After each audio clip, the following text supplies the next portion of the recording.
Shalom, selamat pagi bapak-bapak, ibu-ibu, dan saudara-saudara yang dikasihi oleh Tuhan.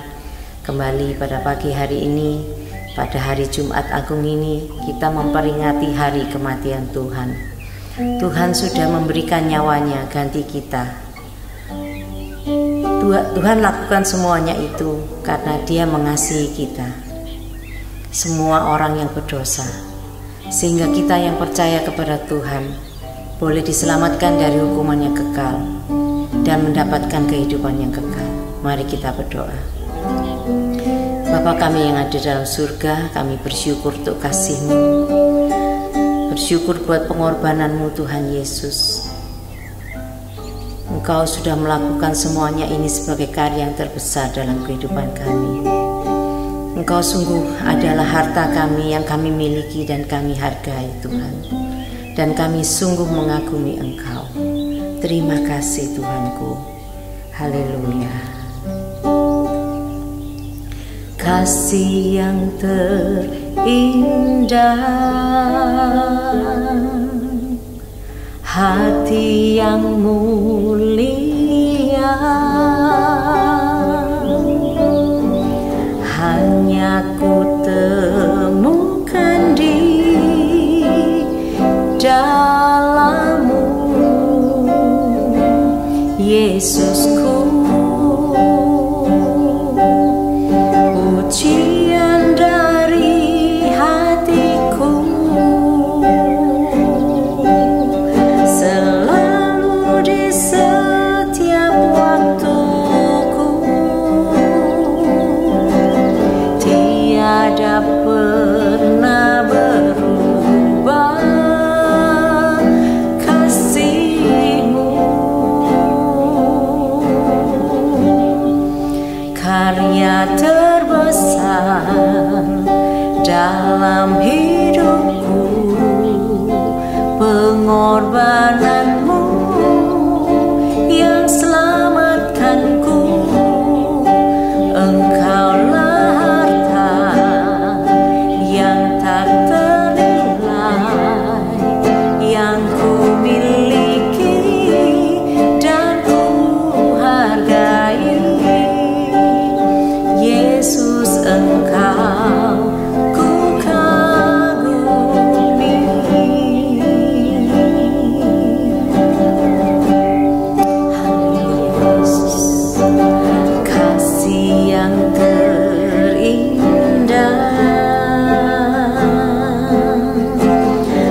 pengorbananmu untuk selamatkan kami.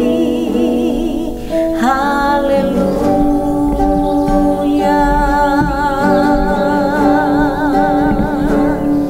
Terima kasih Tuhan, kami menyembah-Mu, kami mengagumimu.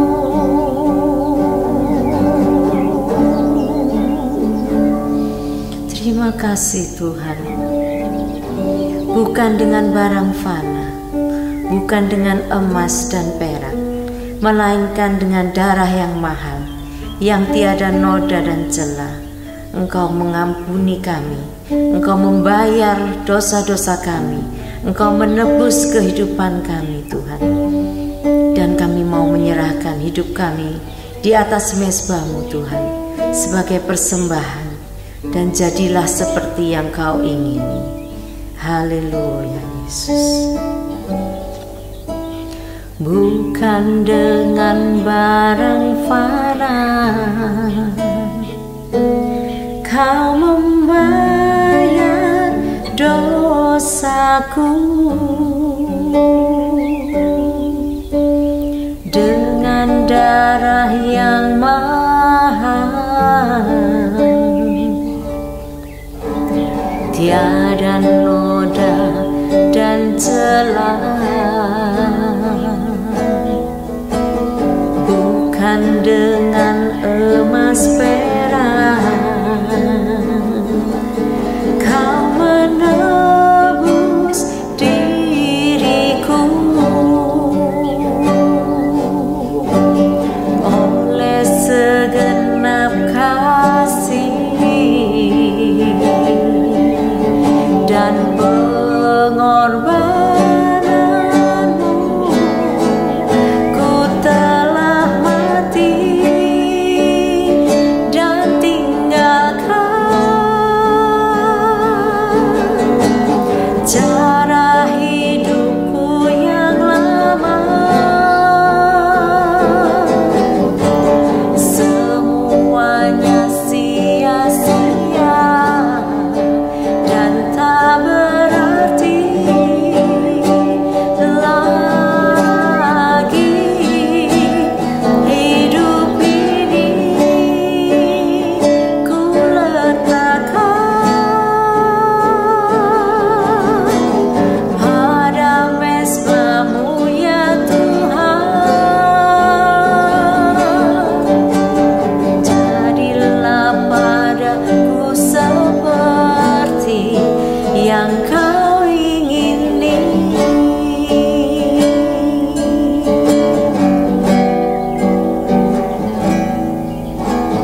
Bukan dengan barang fana Kau membayar dosaku, dengan darah yang mahal, tiada noda dan celah. Bukan dengan emas perak Kau menebus diriku, oleh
dengan darah-Mu yang mahal, bukan dengan emas dan perak.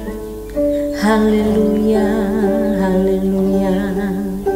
Karena salib-Mu kami hidup.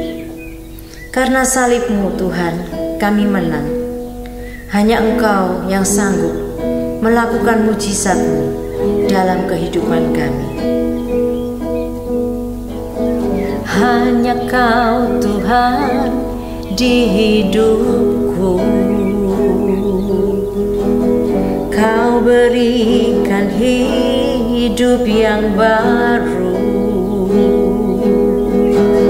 Darah-Mu menyucikan, pulihkan hatiku. Ku nyatakan Kaulah segalanya. Engkaulah sumber pengharapan. Kuasa-Mu sanggup menyembuhkan. Jiwaku pun berserah hanya kepadamu. Yesus, Kaulah segalanya. Karena salib-Mu ku hidup. Karena salib-Mu ku menang. Engkau yang berkuasa sanggup untuk melakukan mujizat-Mu. Karena salib-Mu ku hidup. Karena salib-Mu ku menang. Engkau yang berkuasa sanggup untuk melakukan mujizat-Mu di hidupku.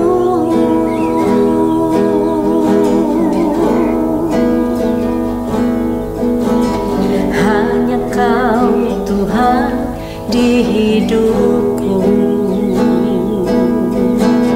Kau berikan hidup yang baru. Darah-Mu menyucikan, pulihkan hatiku. Ku nyatakan Kaulah segalanya. Engkaulah sumber pengharapan. Kuasa-Mu sanggup menyembuhkan. Jiwaku pun berserah hanya kepadamu.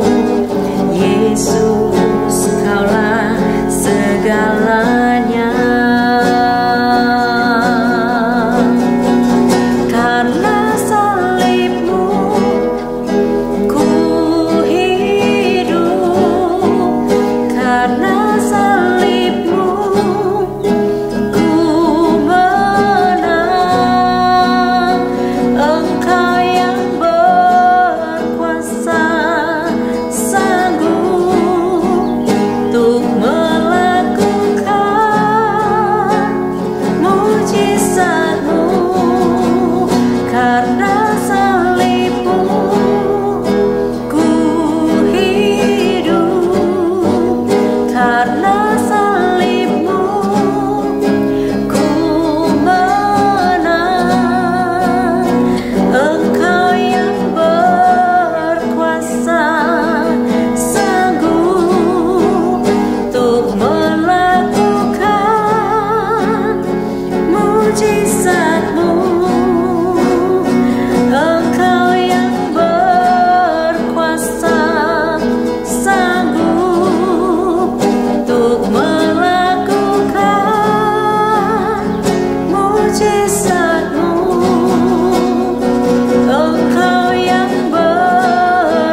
tiba saatnya kami akan mendengarkan sebagian daripada firman-Mu. Berbicaralah kepada kami lewat hamba-Mu yang Kau urapi ya Tuhan.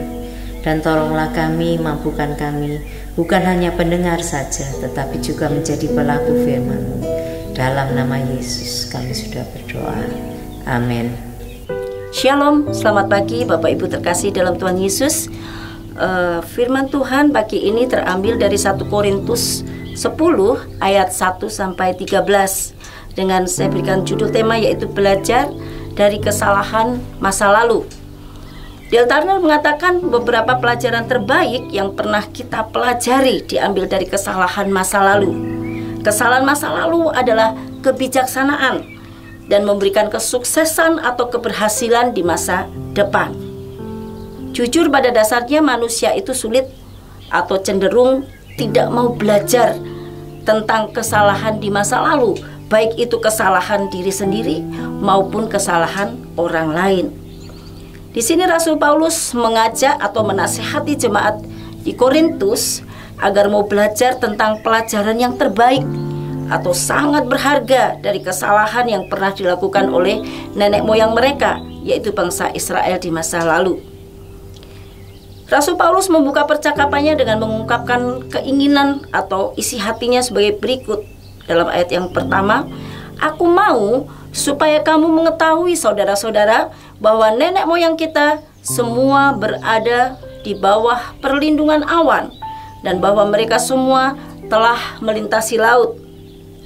Jadi mereka harus mengetahui dan memperhatikannya hal ini.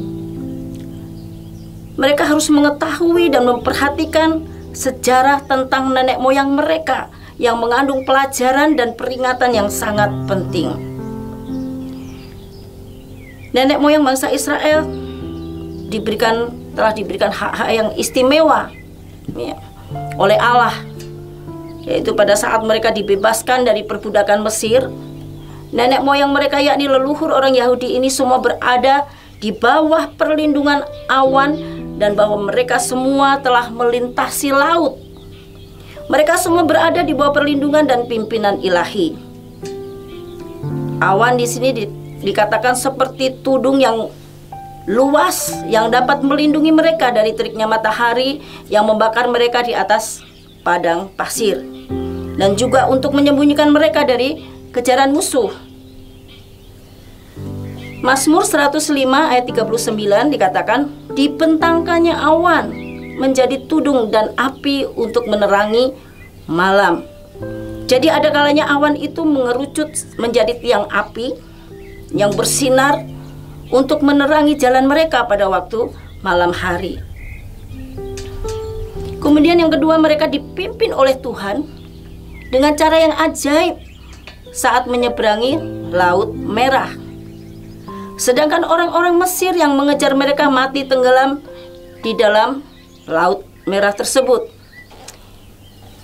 Laut Merah merupakan jalan raya bagi mereka, yang mereka berjalan seperti berjalan di atas tanah yang kering begitu, seperti berjalan di jalan raya saja, padahal air laut menyibak sangat tinggi.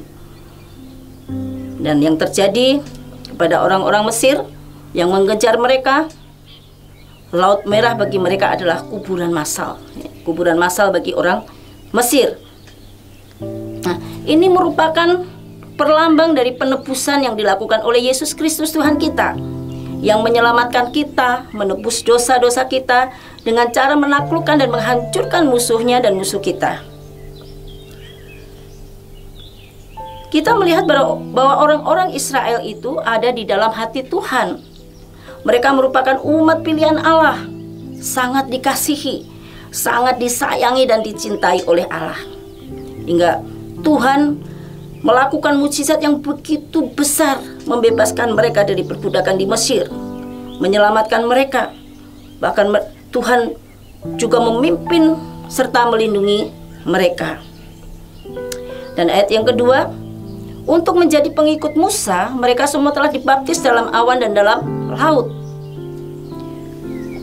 Dan meskipun mereka yang merupakan umat pilihan Allah ini, mereka telah menjadi pengikut Musa, dan ini berarti bahwa mereka ini memiliki kewajiban terhadap hukum dan perjanjian Musa.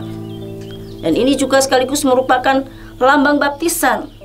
Mereka dikatakan mereka semua telah dibaptis dalam awan dan dalam laut. Kita pun juga memiliki kewajiban terhadap hukum dan perjanjian Kristen melalui baptisan, yaitu mati dalam kehidupan lama kita dan lahir baru dengan mengenakan manusia baru di dalam Kristus Yesus. Mereka semua makan makanan dan minum minuman rohani yang sama. Ayat 3 dikatakan mereka semua makan makanan rohani yang sama. Kita ingat bahwa cara Tuhan memelihara mereka saat berada di padang gurun dan mereka tidak mempunyai makanan. Tidak ada suatu pun makanan yang bisa mereka makan. Kemudian Allah mengirimkan makanan, yaitu mana yang dari surga. Mana atau roti yang turun dari surga yang mereka makan ini merupakan simbol dari Kristus yang disalibkan. Dan siapapun yang memakannya akan hidup selama-lamanya. Ayat berikutnya, ayat yang keempat, dan mereka semua minum minuman rohani yang sama, sebab mereka minum dari batu karang rohani yang mengikuti mereka, dan batu karang itu ialah Kristus. Demikian halnya dengan minuman mereka, Bapak Ibu terkasih. Mereka minum dari aliran yang mengalir dari batu karang rohani yang mengikuti mereka sepanjang perjalanan mereka melintasi padang gurun. Batu karang di sini yang dimaksud adalah Kristus. Dan yang di atasnya jemaat Kristen dibangun, di mana aliran-aliran air keluar. Dan semua orang yang percayanya minum dan disegarkan oleh aliran itu, aliran air itu.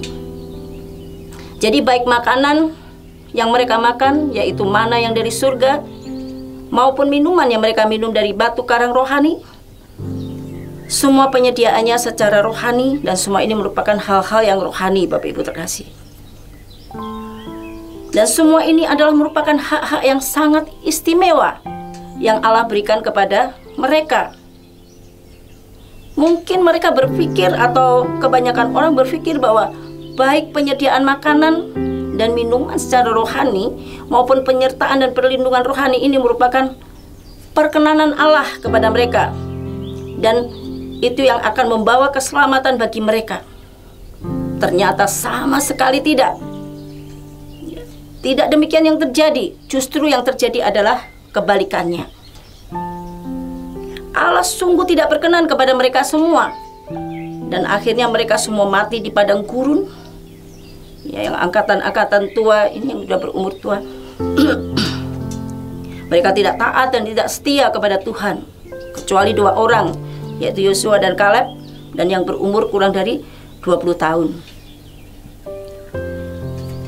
Ayat yang kelima, tetapi sungguh pun demikian Allah tidak berkenan kepada bagian terbesar dari mereka, karena mereka ditewaskan di padang gurun. Jadi yang harus kita perhatikan, Bapak Ibu Saudara sekalian, orang mungkin bisa menikmati banyak hak istimewa secara rohani yang luar biasa di dunia ini, tetapi mereka gagal untuk memperoleh hidup yang kekal.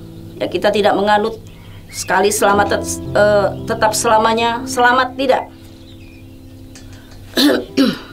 Sudah percaya kepada Tuhan Yesus, lalu kita hidup seenaknya, berbuat dosa sesuka hati, dan dengan pikiran nanti pasti diampuni Tuhan. Ya. Bertobat lagi, kemudian berbuat lagi, berbuat dosa lagi. Ini namanya mencobai Tuhan. Kita harus mengisi keselamatan kita dengan hidup takut dan gentar akan Tuhan. Banyak dari antara mereka juga untuk menjadi pengikut Musa yang sudah dibaptis dalam awan dan dalam laut, beriman atas pengutusan ilahi Musa dan diperkuat lagi dengan mukjizat-mukjizat yang Allah berikan kepada mereka. Ternyata mereka harus dihukum atau dicampakkan dan mati di padang gurun oleh Tuhan, dan tidak pernah melihat yang namanya negeri perjanjian. Nah, ini yang Paulus maksudkan, yaitu jangan sampai kita itu tidak tahu, atau pura-pura tidak tahu, atau cuek akan hal ini. Dan ini merupakan peringatan bagi kita semua umat percaya. Janganlah ada seorang pun yang menganggap dirinya itu sudah benar-benar aman, ya, karena sudah mendapatkan hak-hak istimewa dan sudah mengakui kebenaran, yaitu percaya kepada Yesus Kristus sebagai Tuhan dan Juru Selamat pribadi. Saya katakan itu tidak menjamin, tidak aman. Itu bukan jaminan akan mendapatkan kebahagiaan surgawi. Juga tidak mencegah kita untuk dihukum di dunia ini juga. Ini sebuah pilihan Bapak Ibu terkasih. Apakah kita mau menjalani hidup benar di hadapan Tuhan atau sebaliknya? Sekali lagi Rasul Paulus menyampaikan hal ini sebagai peringatan agar supaya jemaat di Korintus saat itu dan juga kita saat ini, agar supaya kita tidak mencontoh atau mengulang kembali kesalahan yang pernah dilakukan oleh nenek moyang bangsa Israel. Artinya kita jatuh di dalam lubang yang sama. Apa saja kesalahan atau pelanggaran dosa yang pernah mereka lakukan? Kita bisa membaca di dalam ayat 6 dan seterusnya. Yang pertama, ayat yang ke-6, mereka menginginkan hal-hal jahat, ya, baik jahat terhadap Tuhan maupun sesama. Mereka menyakiti orang lain, saudara seiman, dan sebagainya, memfitnah, berkhianat dan sebagainya. Kemudian yang kedua yaitu menyembah berhala. Tuhan itu paling marah Bapak Ibu kalau kita menyembah berhala. Berhala zaman dulu bisa berupa patung-patung, ya. Namun berhala zaman sekarang ya macam-macam. Bisa hobi, ya. Hobi misalnya memelihara binatang peliharaan, terus waktunya habis untuk hal itu. Kemudian hobi lain bermain golf, ya. Sampai harus tidak ke gereja, tidak beribadah, asik bermain begitu ya.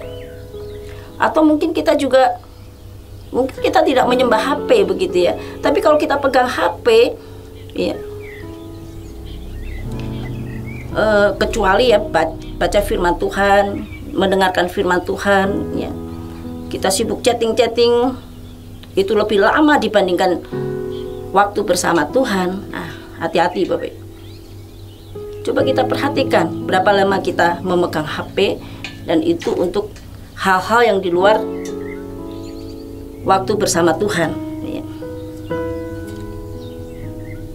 Sekarang ini orang itu menyesal atau sangat sedih sekali Bapak Ibu kalau kehilangan HP. Betul nggak? Ya, benar. Seakan-akan hampir seluruh hidupnya itu ada di dalam HP, ya. Seperti itu.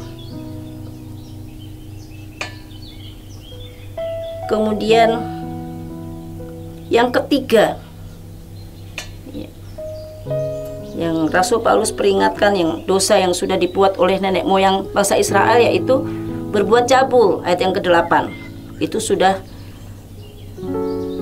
akhirnya menewaskan 23.000 orang, ya. Sekali lagi, ini juga ada di HP Bapak Ibu ya, yang ada dalam genggaman tangan kita. Sewaktu-waktu kita bisa melihatnya. Kadang kita nggak mau melihat, muncul begitu gambar-gambar porno, sesuatu yang vulgar, yang dengan bebas dipertontonkan, perselingkuhan, selingan keluarga utuh begitu ya. Perselingkuhan itu sudah dianggap biasa, bahkan dianggap lucu atau guyonan begitu ya, kalau kita melihat di TikTok atau sebagainya. Kadang yang berselingkuh, yang bersalah, yang merebut suami atau istri orang itu ditampilkan sebagai korban begitu. Akhirnya orang menjadi kasihan. Jadi nilai-nilai ini yang berusaha dunia tanamkan kepada kita. Bayangkan kalau anak-anak kita, cucu-cucu kita memegang HP dan mereka tidak tahu apa yang mereka lihat, mereka tonton. Kita harus prihatin Bapak Ibu dengan generasi anak-anak cucu kita. Masih kecil, sudah pegang HP begitu ya, kalau HP-nya diminta menangis. Jadi kita harus hati-hati dan selalu awasi anak cucu kita saat mereka bermain HP.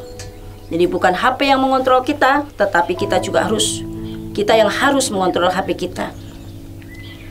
Ada suatu contoh pembantu tetangga saya, Bapak Ibu. Dia berkenalan dengan seorang pria di HP, dan kemudian dengan percakapan dia dijanjikan untuk dinikahi. Ya, kemudian diajak keluar sebentar. Ya, tahu-tahu dan sadar-sadar HP bersama uang ya dari gaji, beberapa bulan gajinya itu raib, hilang, Bapak Ibu. Akhirnya dia menangis nggak karuan begitu. Nah, sekarang ini banyak penipuan berkedok cinta, Bapak Ibu. Saya pernah waktu liburan dengan keluarga di Bali, saya ditelepon oleh teman saya, katanya ada seorang dari luar negeri yang akan mengirim barang-barang branded gitu ya, bermerek begitu, mulai dari jam tangan, mungkin tas Hermes atau sebagainya, terus kosmetik yang bermerek begitu, barang-barang branded semua. Dan teman saya itu disuruh ambil, tapi dengan syarat dia harus menyiapkan uang sekitar kurang lebih 50 juta untuk pajak biaya masuk ya. Dan waktu itu mau pinjam kepada saya nggak bisa begitu ya. Jadi kita harus bijak, harus wise, Bapak Ibu sekalian, dan kita terus minta hikmat yang dari Tuhan. Kemudian yang keempat adalah mencobai Tuhan. Dalam mencobai Tuhan, beberapa orang mati dipagut ular.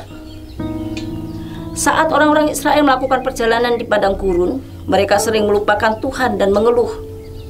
Akhirnya Tuhan mengirimkan ular dan membantu mereka menjadi rendah hati dan mengingat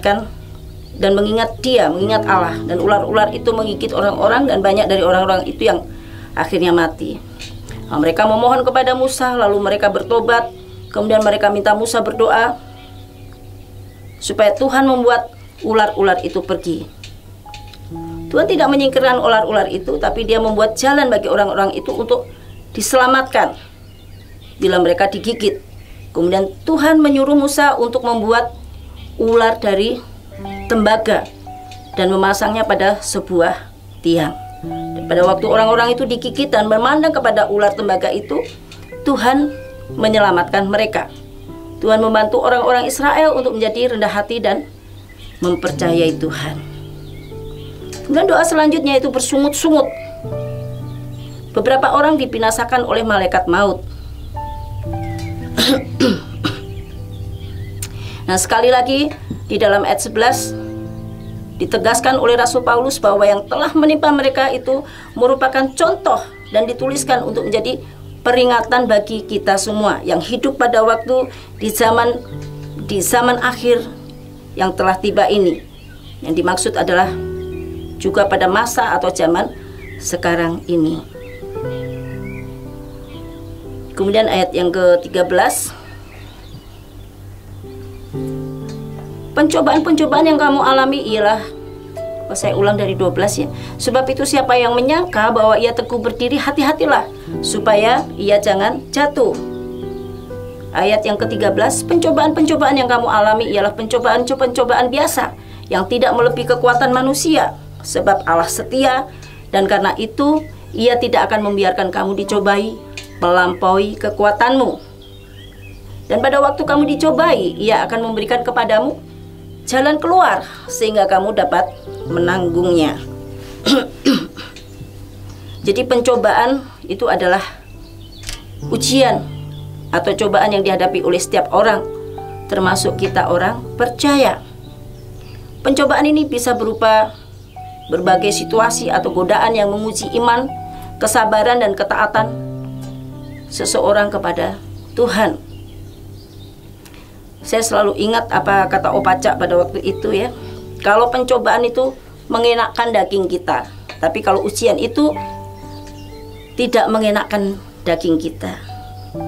Dan Yakobus juga mengajarkan bahwa orang yang bertahan melewati pencobaan akan mendapatkan berkat. Di sini pencobaan itu bukan hanya satu tapi banyak ya.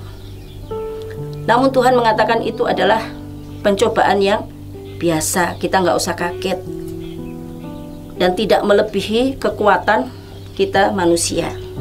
Karena apa? Karena Allah itu setia, dan Allah tidak akan pernah membiarkan kita dicobai melebihi atau melampaui kekuatan kita. Artinya apa? Kemampuan itu bukan didapatkan dari kita sendiri, melainkan dari Allah yang memberikan kekuatan kepada kita. Dan Tuhan akan memberikan jalan keluar pada saat kita dicobai, sehingga kita dapat menanggung pencobaan yang datang kepada kita.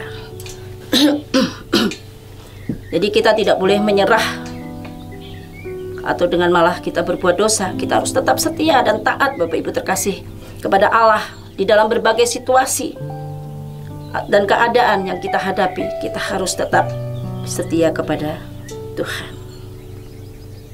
Kita mau angkat satu pujian, kasih-Mu menguatkanku. Di saat ku tak berdaya, kuasa-Mu sempurna. Di saat ku lemah, kasih-Mu menguatkanku. Di saat ku tak berdaya, kuasa-Mu sempurna. Di saat ku lemah, kasih-Mu menguatkanku. Tuhan menolong seluruh hidupku, ku percaya akan janji-Mu. Tuhan, ku heran ajaib perbuatan-Mu, ku percaya Kau menolongku. Glory, haleluya. Kita akan masuk di dalam doa syafaat, Bapak Ibu terkasih. Mari kita tundukkan kepala.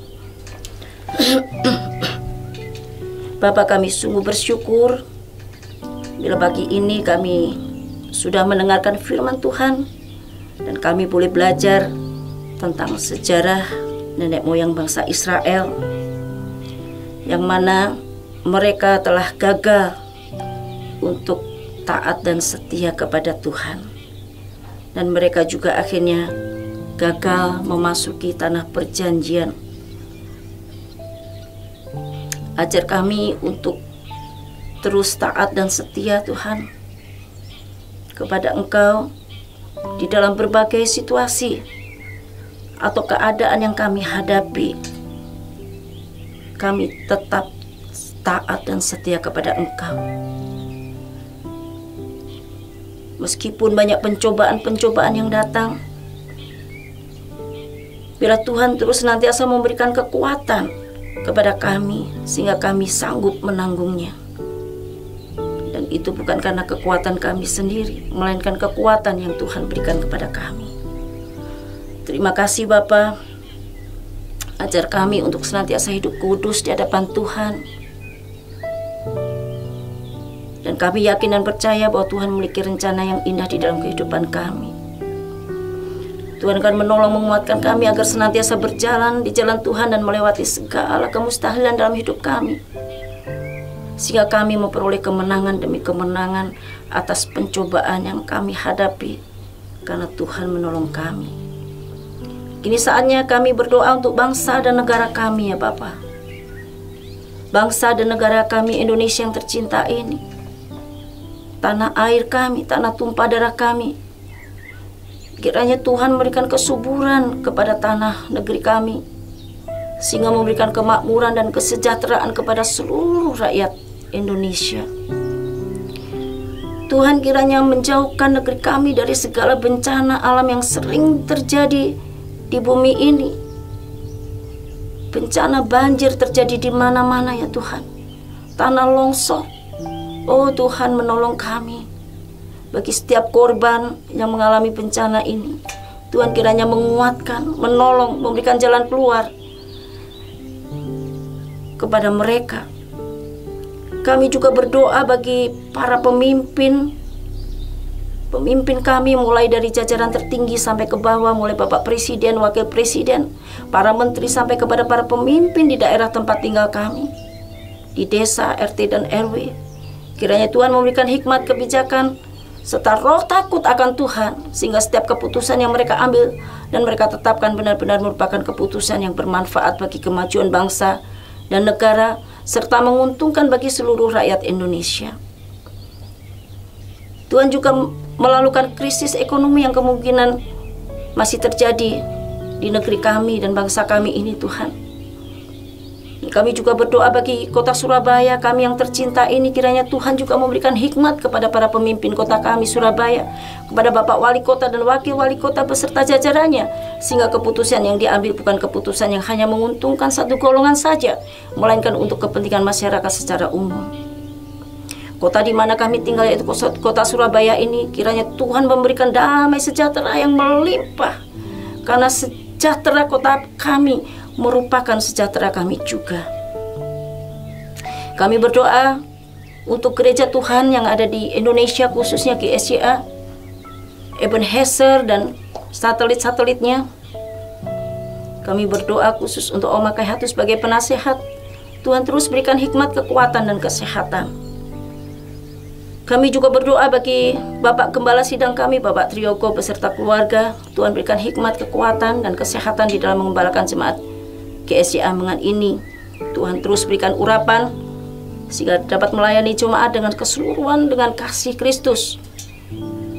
Kami juga berdoa bagi majelis gereja, staf pastoral, pengerja area, wilayah, rayon dan kelompok, BPH komisi dan departemen.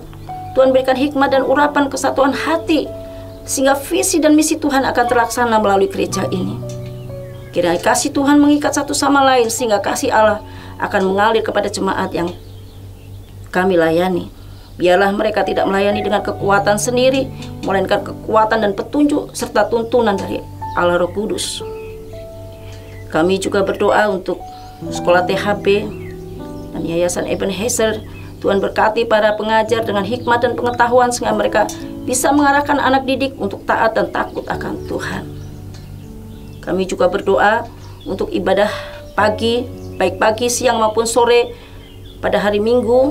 Kiranya Tuhan melawat seluruh jemaat yang hadir maupun yang menyaksikan live streaming, sehingga mereka boleh menerima jamahan serta berkat dari Tuhan.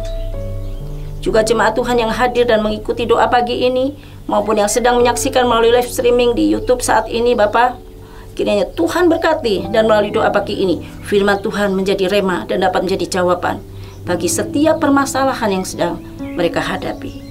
Bagi setiap kami yang sedang menghadapi masalah, Tuhan memberikan jalan keluar. Yang lemah Tuhan kuatkan, yang susah Tuhan hiburkan, dan yang sakit Tuhan sembuhkan. Terima kasih Tuhan. Bila sebentar lagi kami akan pulang ke rumah kami masing-masing, dan juga jemaat yang mengikuti streaming dari rumah, kami mohon sekali lagi berkat dan penyertaan Tuhan bagi kami, sehingga kami boleh pulang dan beraktivitas dengan berkat-berkat yang dari Tuhan. Bapak Ibu, angkatlah kedua tangan, pulanglah dengan membawa janji-janji Tuhan. Tuhan berjanji akan menyertai. Pasti Tuhan akan menyertai kita. Oleh karena itu, pulanglah dan terimalah rahmat dan anugerah dari Allah Bapa, damai sejahtera dan kasih sayang dari Tuhan Yesus, serta persekutuan dan dengan Roh Kudus yang mendatangkan kasih, damai sejahtera dan sukacita. Mulai hari ini sampai Maranatha, Tuhan Yesus datang yang kedua kali. Semua yang percaya katakan amin. Selamat pagi, selamat beraktivitas. Tuhan Yesus memberkati. Amin.